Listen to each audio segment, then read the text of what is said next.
Christ is risen. He is risen indeed. Fantastic. Thank you. I'm glad to know you believe that. Excellent. Now we're going to have our first reading. Early on the first day of the week, while it was still dark, Mary Magdalene went to the tomb and saw that the stone had been removed from the entrance. So she came running to Simon Peter, and the other disciple, the one Jesus loved, and said, "They have taken the Lord out of the tomb, and we don't know where they have put him." So Peter and the other disciple started for the tomb. Both were running, but the other disciple outran Peter and reached the tomb first. He bent over and looked in at the strips of linen lying there, but did not go in. Then Simon Peter came along behind him and went straight to the tomb. He saw the stripes of linen lying there, as well as the cloth that had been wrapped around Jesus' head. The cloth was still lying in its place, separate from the linen. Finally, the other disciple who had reached the tomb first also went inside. He saw and believed. They still did not understand from the scripture that Jesus had to rise from the dead. Then the disciples went back to where they were staying. Super. Thank you very much. Excellent reading. Okay, let me ask you something. Witnesses, right? Witnessing something. What's something you've witnessed that you can share here that maybe no one else here has seen or knows that you've seen? Something special, something you would be happy to tell other people, yeah? Your wife giving birth. No, none of the rest of us. And Becky's very glad none of the rest of us were there at the time. So that's true. Bill? Charging elephants. Charging. You weren't charging the elephants. No.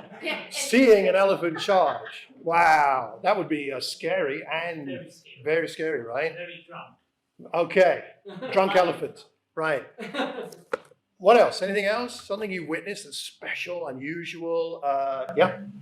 It's a long time ago when I was living in France, in a very remote part of France. I was hunting goats at the time, and I remember very clearly one summer evening watching the sun go down, and then realizing actually the sun wasn't going down behind the mountains on the horizon. Actually, the earth was moving, and that's why the sun, it's the illusion of the sun going down, but actually it's the earth moving up. So everything was all my life. It was an extraordinary moment. Wow. Love to have had like a camera to film that and for posterity. I don't know, it's something that really made, I wasn't Christian at the time, but it really made me think, wow, there must be a God. Something like that. A spiritual experience. Wow. Fantastic. Thank you for sharing that. Anybody else?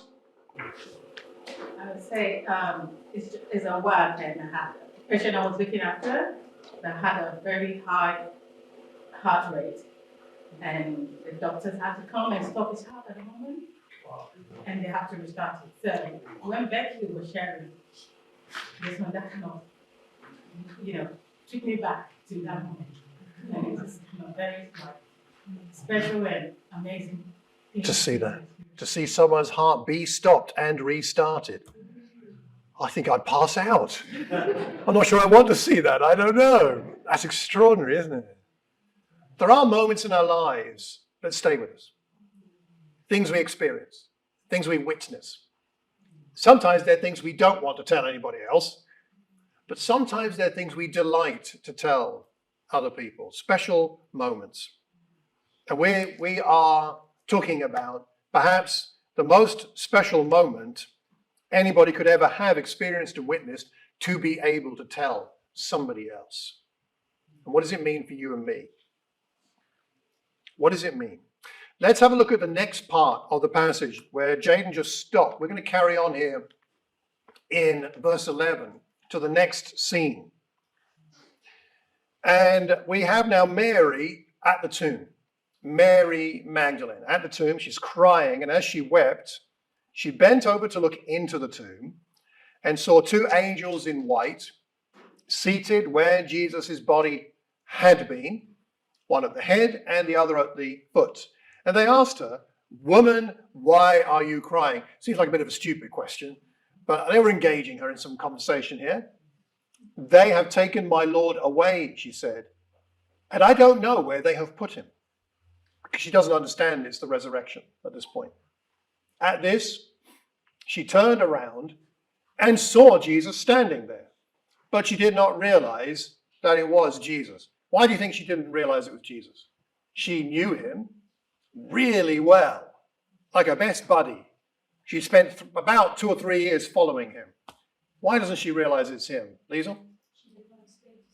Didn't expect to see him. He's dead, right? So that's the last person you would expect to see. Any other possible reasons, you think? Right. I mean, you know what it's like when you're weeping. It's not just a little tear in the corner of the eye here. I mean, she's absolutely beside herself. You actually literally can't see straight. I mean, this is the kind of grief that's going on here. He asked her, "Woman, why are you crying? Who is it you are looking for?" Thinking he was the gardener, she said, "Sir, if you have carried him away, tell me where you have put him, and I will get him." That's some bravery, isn't it? How is she going to get him? How is she going to move the body on her own? What is she going to do with the body? Where is she going to take the body? I mean, this is still a very dangerous circumstance, isn't it? With the Romans having crucified Jesus. I mean, I don't know whether she's not thinking straight or not, but there's a deeper point here of a passionate love and devotion to Jesus, isn't there? I will get him. Jesus said to her, "Mary." She turned toward him and cried out in Aramaic, "Rabboni," which means teacher. Jesus said, "Do not hold on to me, for I have not yet ascended to the Father. Go instead to my brothers and tell them, I am ascending to my Father and your Father, to my God and your God."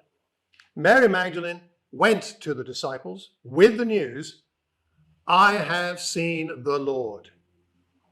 And she told them that he had said these things to her. What kind of experience was that? What was it like for Mary? Today, I'd like to share a few thoughts about following Jesus and about Jesus himself. And as we look at the following of Jesus, what it means to follow, I think we're going to see some themes that stand out that are relevant to you and me here today. But first of all, let's think a bit about what's going on here and why Mary is so highly profiled. Shall we put it that way? So, if we think about the cross for a moment, I did some analysis recently. Here are the names or the identities of the people that we know saw Jesus crucified. They were there at the cross. We got Jesus' mother, Mary, the mother of Jesus. We've got the beloved disciple. This is in John's Gospel, which many people think is the Apostle John, though it's not definite. But anyway, the beloved disciple was there. There are many Galilean women. That's mentioned twice. There are a group of mourning women. There's the mother of the sons of Zebedee. There's Jesus' mother's sister, so Jesus' auntie. There's Mary Magdalene. There's Mary, the wife of Clopas. There's Salome, and Mary, the mother of James and Joseph. They're all at the cross. What do you notice about that collection of people? What stands out to you? Almost all women. There's only one man who's not named. There's also a lot of Marys, which is a bit of a theme. What about the burial? At the burial, we know, there may have been other people, but we know that Mary, the mother of Joseph, was at the burial. We know that there's a group of women from Galilee, as they are described. Nicodemus was there. The other Mary, which we don't know, but that's actually what it says in the scriptures. It just says the other Mary. So, oh well. Mary Magdalene was there, and Joseph of Arimathea. Again, we've got a few Marys, and we have also a lot more women than men. We do have Joseph and Nicodemus mentioned by name. We'll come back to them. And what about at the resurrection? In other words, who saw the resurrected Christ like at the time of his resurrection or right around that? We've got, again, the other Mary went to the tomb with spices. They were taking spices to embalm his body further. Joseph of Arimathea had put 75 pounds of spices around Jesus' body, but it wasn't finished, that embalming process. They were going back on Sunday morning to finish the process, or they hoped to. They didn't know how because the stone was across the tomb, but nonetheless, they were going there. So the other Mary was going. The others, they're called, some other women. Salome went to the tomb. Joanna went to the tomb. Mary Magdalene went to the tomb. And Mary, the mother of James, went to the tomb. Again, what do we notice? An absence of blokes. And a lot of Marys, again. and maybe many others. The scriptures don't say these were the people there, and exclusively those were the only people there. There were obviously some other people were involved, some soldiers were involved, but I'm talking about here people who had a relationship with Jesus. Isn't it rather interesting? So if you put that all together on one slide, the green is the men we're aware of. The beloved disciple Nicodemus and Joseph of Arimathea. Joseph of Arimathea, it says, was a disciple of Jesus, and Nicodemus was kind of a secret disciple.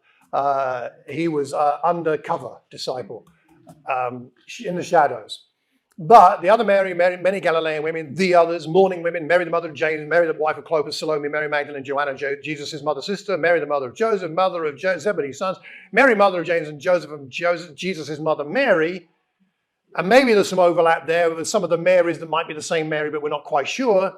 But nonetheless, we have a whole gaggle of women, not very many men. And why did that happen is one question. And why is it recorded that way is another question. And we're asking this question for a number of reasons, but part of the reason is, in case you're not aware, in the church here, we just begun a series looking at men and women in the Bible, which I've subtitled A Divine Harmony. There's meant to be a real harmony between men and women. And so often in this world, there is not. And we're examining what the Bible teaches about the role of men and women and how we work together for the glory of God, bringing all of our gifts together for the glory of God and the edification of the church and to reach the world. And we're looking in particular at examples. On Sundays, that's what we're doing. Today, we're looking at the women around the tomb. And other weeks, we'll look at Adam and Eve. We'll look at Deborah and Barak from the Old Testament, Esther and Mordecai from the Old Testament. We'll look at Jesus and the Samaritan woman. We'll look at Jesus and the woman caught in adultery. We'll look at various men and women's interactions as we go through on Sundays. So that's what we're doing here. But let me share a couple of thoughts, and then we'll be taking bread and wine shortly, because as we take the bread and wine that symbolizes the body and blood of Christ, we are recognizing the sacrifice that he made to then enable God to give him this new life, which is then yours and mine as well. So the first thing I want to talk about is the very daring discipleship we see here. To be at the cross, to be at the tomb, at the burial, and to be at the tomb when Jesus was resurrected and around that was dangerous territory. Recently, Luton played Watford. And if you know anything about that rivalry, you know that it's dangerous to be around in the wrong part of the stand or the stadium. You know, and there are lots of things like that. I drove past the Watford Vicarage Road, the ground, on the day that they were playing Luton. They were playing away at Luton. And as I drove past at 10 in the morning, they were loading up the coaches to take the supporters up there.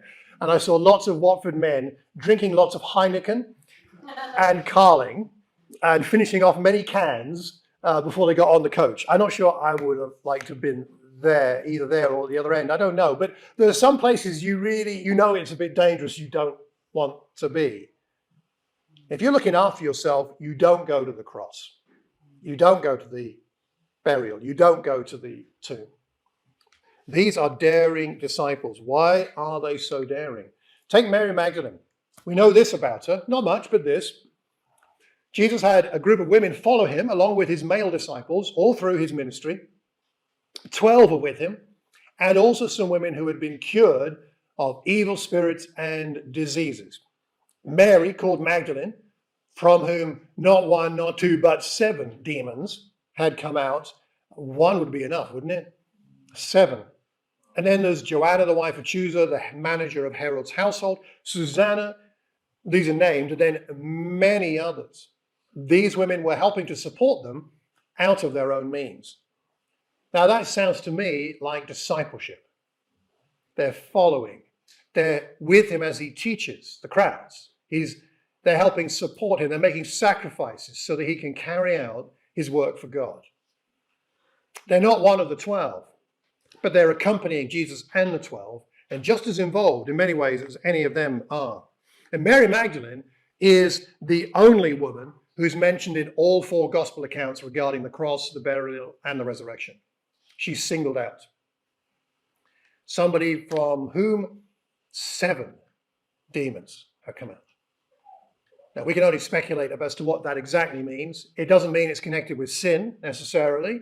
It's just that she was very, very, very, very, very, very, very, very, very, very, very troubled. Troubled 7 times over. And Jesus had cast them out. Doesn't that explain her daring discipleship? Her love for Jesus that went beyond what was reasonable? Disregarding her own safety? When you've had 7 demons cast out of you, you've been given a new life. And you don't care for your life anymore in one sense. It doesn't matter. I've been given a new life.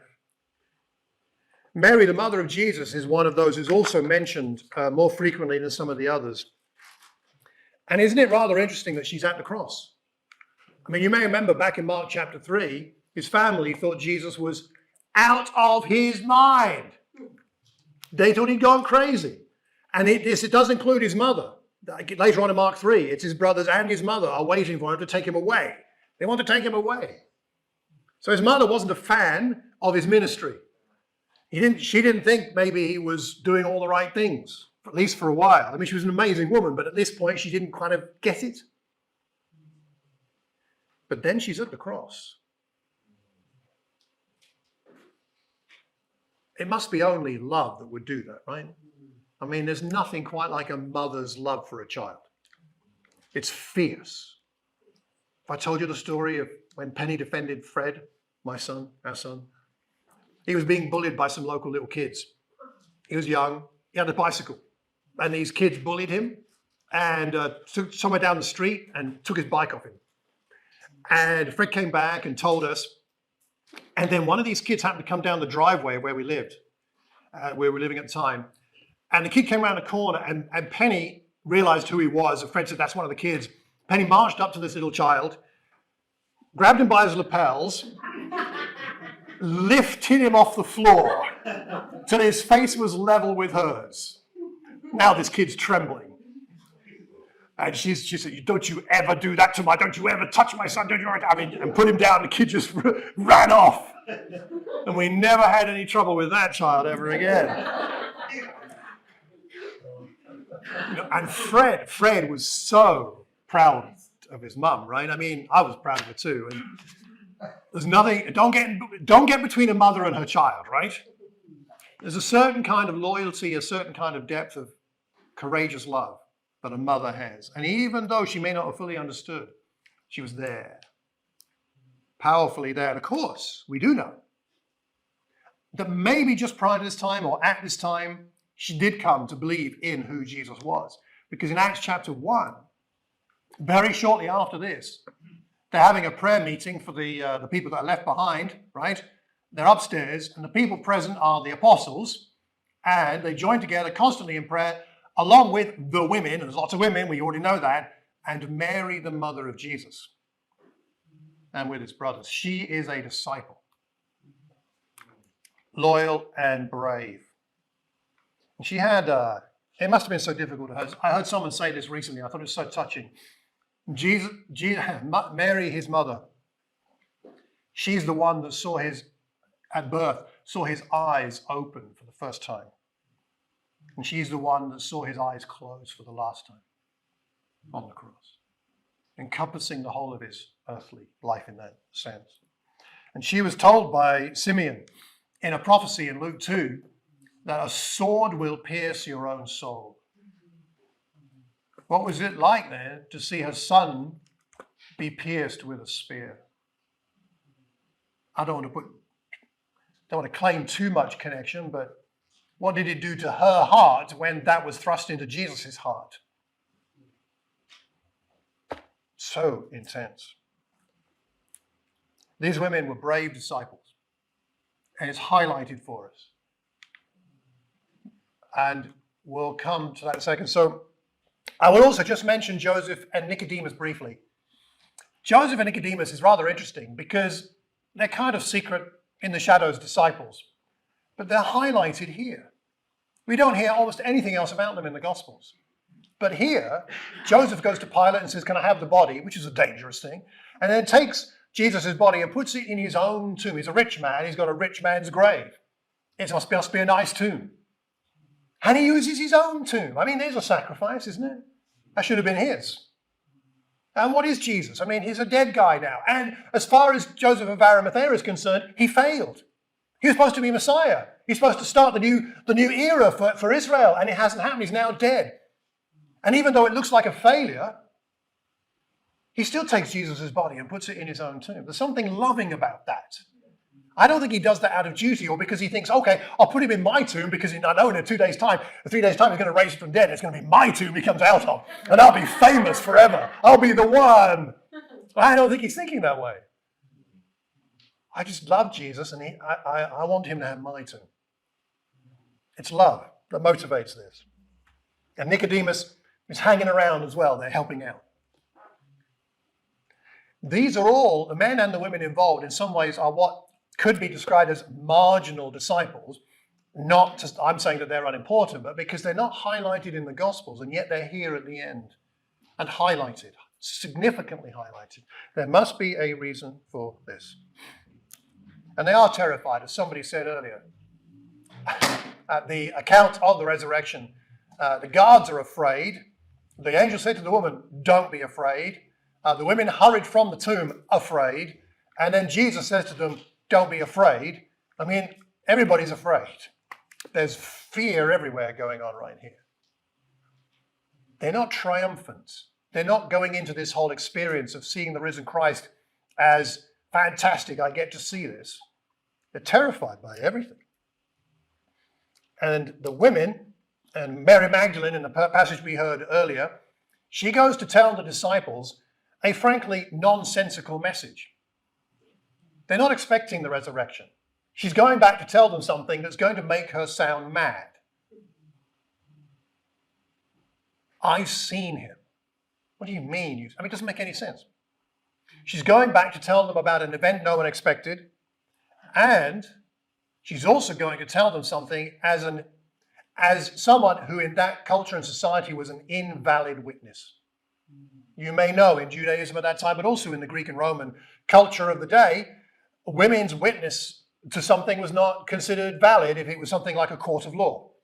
Women didn't give testimony in a court of law because they were considered not to be reliable witnesses. And so what we're seeing here is Jesus, God, the Holy Spirit are reordering things in such a way as to make an obvious, to make a point that should be really obvious to us, which is that God doesn't do the things the way the world does them. And this invalid witness is the prime witness. And not only prime, but put their front of stage, and God is saying to the apostles mark you. I mean, Peter, James, and John, and all those guys, the apostles, he's saying, listen to this woman. The woman who had 7 demons cast out of her. Listen to her. She is my, you could say, apostle, because apostle means missionary, means someone sent with a message. Here is my apostle. Listen to this apostle, so you apostles can get on with doing what you're meant to do. Isn't that amazing? I think it is quite something. It is very countercultural, not what anybody was expecting. So my point here, and I'm going to wrap up with a couple of thoughts about Jesus, is that the courage to be a loyal disciple is available to any one of us.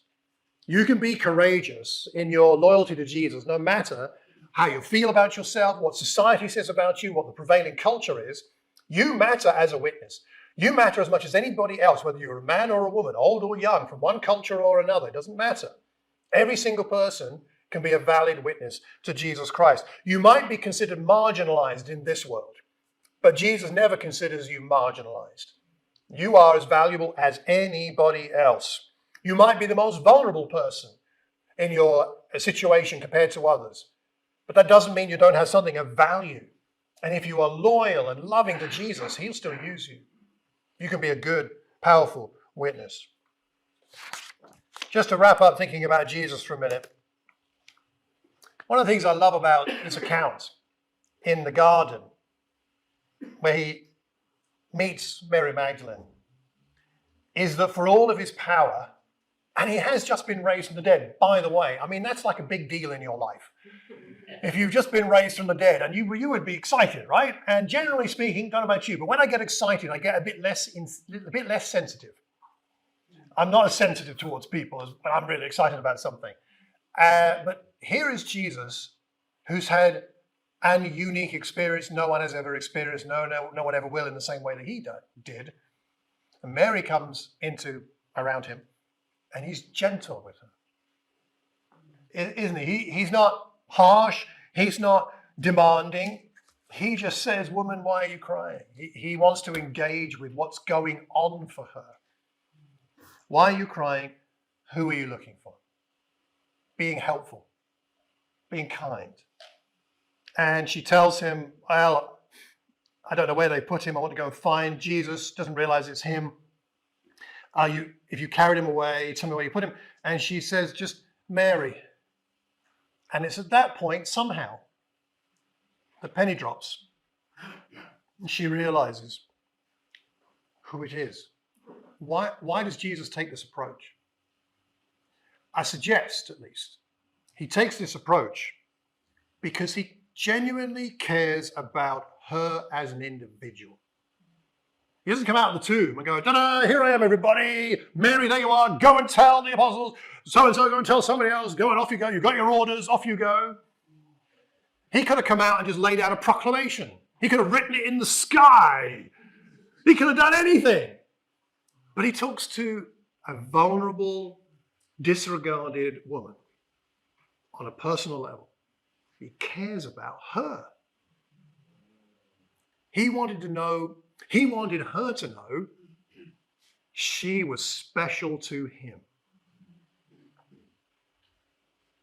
The culture, she wasn't special to the people in the culture. She wasn't special to the men in that culture. But she was special to Jesus. He treated women in a way they were not used to. Why else would crowds follow him all the way from Galilee? That's a long way. Presumably they had to save up and get some cash and money and different things to be able to travel with him. It's because they felt special. And I hope and pray that all the women here today, online as well, that all of you women feel special. I mean, at least to Jesus. Jesus feels special about, you're special to him. And I hope and pray that as a congregation, we can be the kind of place where all the women in this church feel special. Like you matter. That you're cared about. By the men and by each other. Maybe it's not the core message of the resurrection. The core message of the resurrection is that we have new life. But we talk about that a bit more often. But perhaps the other part of what we're seeing here, the way that the resurrection is being shown to us, is to remind us that everybody matters to God, especially those who feel marginalized or vulnerable. And that has often been the case for women in this world over millennia. Go and tell, he tells us. Go and tell. Go and be my apostle to the apostles. And of course, they go on to do the same. Just before we take the bread and wine, let me put one last thought in your head. This encounter with Jesus for Mary Magdalene takes place in a garden. Jesus is the new Adam, the Apostle Paul tells us. Isn't there some kind of parallel and contrast with what happened in the Garden of Eden? There's something going on there, I think. Two gardens.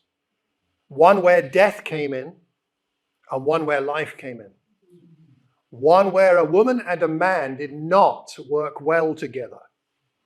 I'm not going to give extra blame to Eve or Adam. We're going to talk about them in a week or two. But they didn't work well together. And here we see a woman and a man, you could say, working well together. We see the death brought in Eden. We see life given here in this garden where the tomb is. So we take bread and wine because we have new life. Because the curse has been reversed. And the enmity between men and women has been healed. And we can show God to the world by our harmony here. as we care about each other in the way that Jesus cared for men and women. Perhaps I'm the wrong person to bring this message. Somebody sent me this thing the other day. In the interest of biblical accuracy, all the preaching about the resurrection this Easter Sunday will be done by women. Maybe that's how it should be. I don't know.